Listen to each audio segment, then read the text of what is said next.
এই কথাটো মই স্পষ্ট কৰিম যে NDBৰ যিখিনি সমস্যা আছে, প্ৰথম সমস্যাটো হ'ল যে তেওঁলোকৰ ৰিহেবিলিটেশ্যনৰ যি পেকেজ আছিল 4203 4203 দিয়া হ'ল, 678 এতিয়া আধৰুৱা হৈ আছিল। এইটো অলৰেডি ফাইনেন্সিয়েল চেংচন হৈছে, তেওঁলোকে ডিচেম্বৰৰ ভিতৰত সেইখিনি ৰিহেবিলিটেশ্যন পাব। দ্বিতীয় কথাটো হ'ল যে মাৰ্টিয়াৰ পৰিয়াল শ্বহীদ পৰিয়ালক আৰ্থিক অনুদান দিব লাগে, 592 অলৰেডি দিয়া হ'ল। আৰু মানে 700ৰো অধিক অলৰেডি গৃহ বিভাগ আৰু স্পেচিয়েল ব্ৰাঞ্চ মানে অসম আৰক্ষী তেওঁলোকে ৰেডি কৰিছে, তেওঁলোকে পাব। আৰু যিখিনি বাকী ৰ'ব তাৰ কাৰণে ভেৰিফিকেশ্যন চলিব। 3 নম্বৰ কথাটো হ'ল যে হাইনিয়াছ আৰু নন হাইনিয়াছ যিখিনি কেছেছ আছে 263 উইড্ৰ কৰা হ'ল।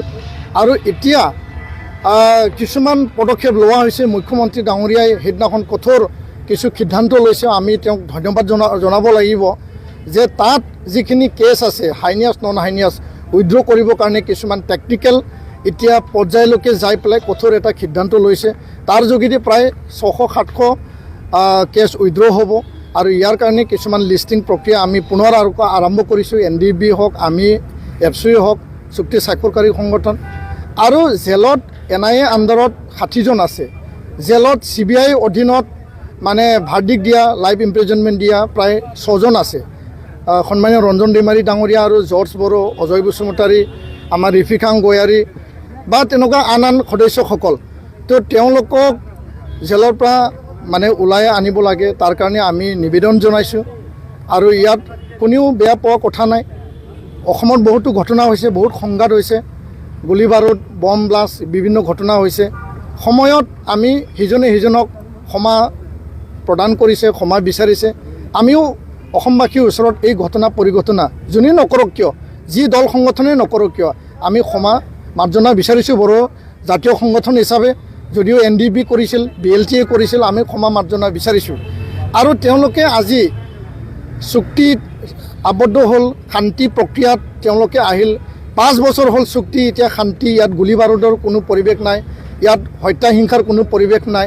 তো এই এটা সন্ধিখনত এটা মানুহে যদি 13 বছৰ জেলত থাকে, 15 বছৰ জেলত থাকে, 16 বছৰলৈকে জেলত আছে, তেওঁলোকে এতিয়া মূল খুঁটিলৈ আহিছে। তেওঁলোকৰ যি কণ্ডাক্ট অফ বিহেভিয়াৰ, তেওঁলোকৰ যি মানসিক শাৰীৰিক যি চিন্তা চৰ্চা কৰ্মৰাজি, সকলো এটা সাধাৰণ মানুহ নিচিনা এতিয়া হৈছে।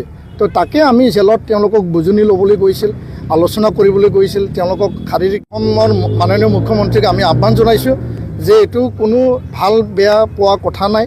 আমি অসমবাসীৰ ওচৰত ক্ষমা বিচাৰিছোঁ। এই ঘটনা পৰিঘটনা এতিয়া আমি শান্তি ঘূৰি আহিছোঁ, শান্তি স্থাপন হৈছে। ইয়াৰ কাৰণে এই শান্তিৰ স্বাৰ্থত, চুক্তিৰ স্বাৰ্থত আৰু সাধাৰণ জীৱন যাপনৰ স্বাৰ্থত তেওঁলোকক মুকলি কৰিব লাগে, সেইটোকে আমি কৈছোঁ।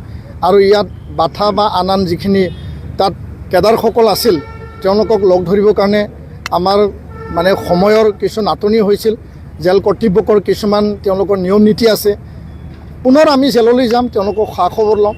আমাৰ কাৰো প্ৰতি এনেকুৱা মানে চিন্তা নাই। সকলোৰে প্ৰতি আমাৰ সহানুভূতি, সকলোৱে আমাৰ জাতিৰ হকে কাম কৰিছিল, সেইটো আমি সকলোকে একে সমানে আমি সদায় চাই আহিছোঁ আৰু একেলগে আমি যুঁজ দি যাম। ধন্যবাদ।